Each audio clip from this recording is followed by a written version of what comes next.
Drew announces some of the changes with Jerome Tang headed to Manhattan, and Alvin Brooks III joins us now on Sic'Em 365 Radio. What's that sound like to you? Does the title, it doesn't change you because I know you, but what does it mean? It sounded different. I'll definitely tell you that. I don't know if I chuckled a little bit just because I've never heard that in front of my name before, so it sounds different. So for you, what does this change your day-to-day life? I just think, it's kind of like any family or any team that you're a part of that's successful is, it's kind of the next man up mentality. And, everybody will have different duties and different responsibilities that we've had in the past. And, it gives us all an opportunity to continue to grow. Coach, what did Coach Drew actually say to you, and what was that conversation like, as much as you want to reveal in terms of him just, telling you about the promotion? Well, he called me. He called me over the phone, and he said, we just small talking, and then, he said, well, how about you and Coach Jacobs being co-associate head coaches? Because I think both of you guys are head coaches for the future. And I said, really? So I think I was kind of surprised, and obviously I'm very thankful and very grateful that he thinks that highly of both of us. Well, by the way, he's not the only one. A lot of people do, but also you and I traded a text or two about a week ago. There were a couple of schools, media that covers a few other schools, that asked me about you and other places, and your response was, I love being a part of the winning culture at Baylor University. And that might have been before the call from Scott Drew as well. Can you try to describe that and also try to keep as much of this together as you can?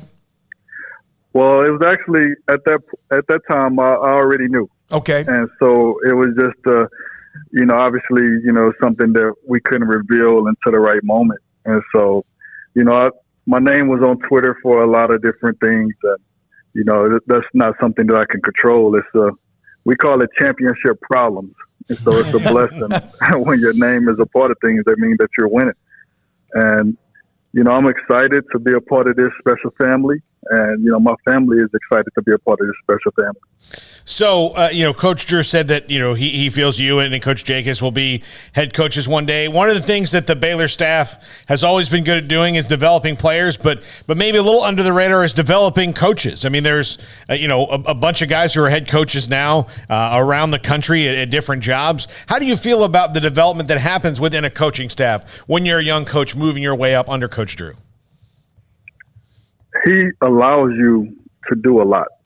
And, there's nothing like experience. It's kind of like players. When you're playing a lot in practice and you playing in games, the experience allows you to get better. And, we have, the Bible verse, iron sharpens iron.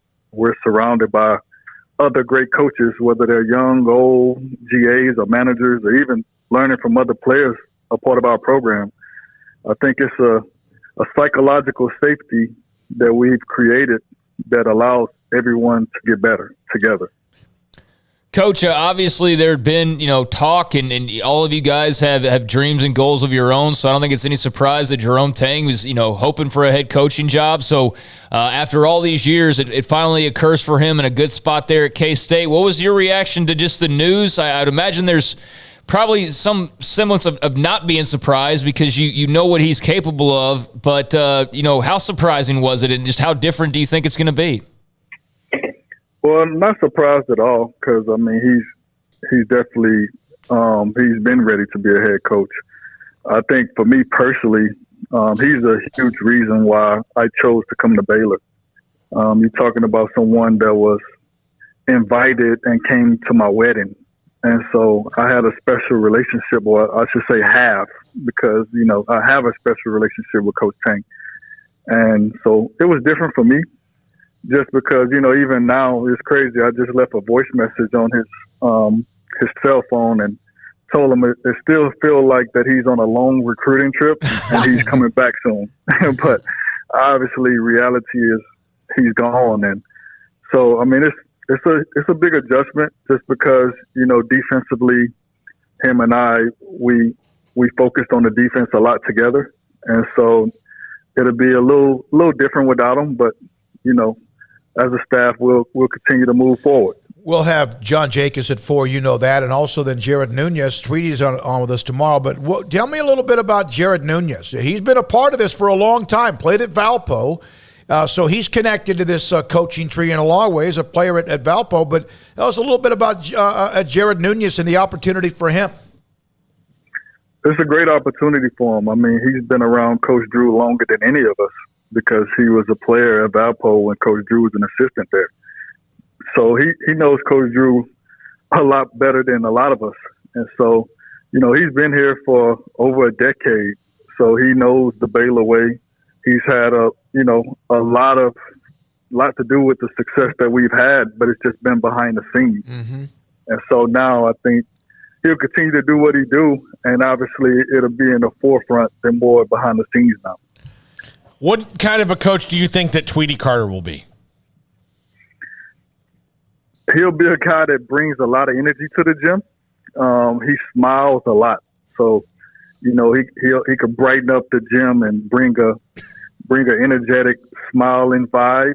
And also to be a McDonald's All-American, and a point guard, he has a lot of knowledge that he could pass on to our guys. And I could tell from he likes to work people out. Obviously he won't be able to do that in his role now, but he'll be able to give us pointers if he sees something for us to be able to help our guys. Was that kind of a no-brainer for you? I mean, did you see Tweety and coaching kind of going hand in hand eventually? Yes. Yes. From the first day I met him and watched him and observed him, he'll play against our guys, and he's one of the few guys that will play against you and also try to teach you at the same time. Most people are so competitive to where they won't teach you until after the game.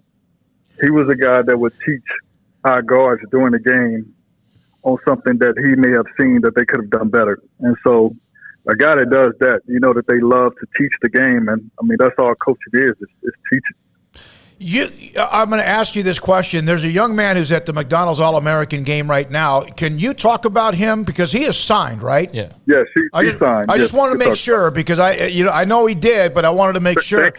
Thank you for looking out for no violation. Because I didn't know if there was a fine line. I'm glad you confirmed that, Paul. You as well. But he won the 3-point shooting contest last night. That's no surprise, and you had a lot to do with his. I know everybody does, but you had a lot to do with Keontae George. Can you tell us what you think about him? First, Keontae is a great kid, first and foremost, and he comes from a great family. That's huge for us because we pride ourselves on being a culture of joy. In order to do that, you have to have great people, and he's very talented. Obviously he's a McDonald's All-American, and there's only so many guys that in the world that can say they was ever a McDonald's All-American. So he's very talented and he's very coachable. And I think that's one thing that as a staff during the recruiting process that really excited us to have him join our family is during the process, we didn't have to tell him everything that he was great at. He wanted to hear what could he get 1% better at. And I think that's something that we loved as a staff, and he still to this day wants to continue to get better. And that kind of spirit, I feel like he'll have a great career.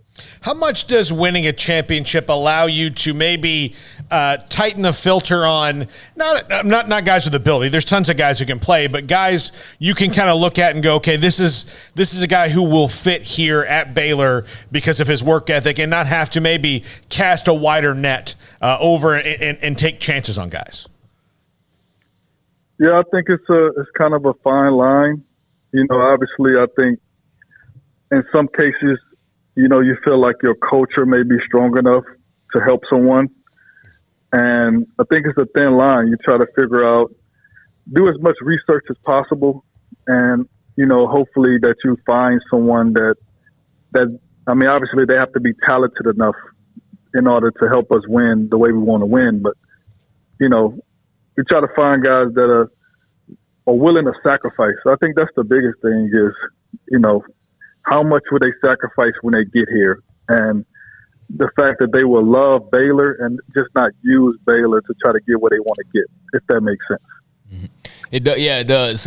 Coach, just looking back, I know it's still sort of fresh and there's been a lot going on since then, but just kind of looking back on this past season, have you had any time to sort of reflect, or is that something you'll do later on? No, I actually did. I probably more this past couple of days more than anything, and just talking to my dad about it, and I don't think people realize. I just talked to one of our players just probably less than 30 minutes ago, and we were talking about this past season, and we went the last 10 weeks without our entire team. January 8th at TCU was the last time we had our entire team.